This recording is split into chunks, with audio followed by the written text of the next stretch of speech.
radyo koşuyor.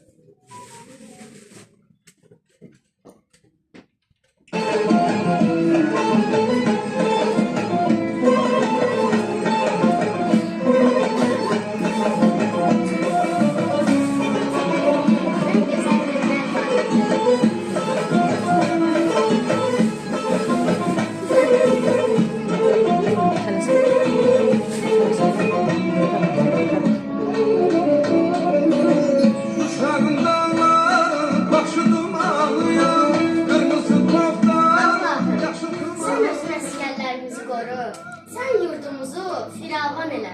Heç bir ananın gözü yaşlı qalmasın. Kimdi ay bala? Gəl, qapı açıqdır. Gülnaz xala, ay Gülnaz xala, gözünüz aydın olsun. Müharibə qurtardı deyirlər. Tez radyo açın, bəlkə bir xəbər verdilər.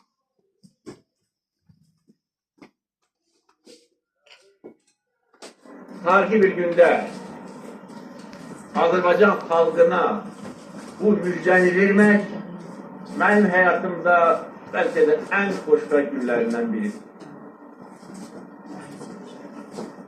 Əziz Şuşa, sen azadsan. Əziz Şuşa, biz qayıtmışıq. Əziz Şuşa, biz seni dirçəldəcək. Şuşa bizimdir. Qarabağ bizimdir. Qarabağ Azərbaycandır. Seni çok haber olasan kızım. Gözünüz aydın olsun Gülnaz xala. Yaman çağırdı. Kimdi ay bala? Gel, qapı açıqdır. Ana, mən qayıtdım. Anan sənə qurban olsun oğul. Allahım, sənə çox şükür. Oğlumu mənə sağ-salamat qaytardı. Bu gün zəfər günüdür. Bu günü bizi yaşadan qazilərimizə Allah şəfa versin və şəhidlərimizə Allah rəhmət eləsin. Biz bütün şəhidlərimizin qarşısında baş əydik.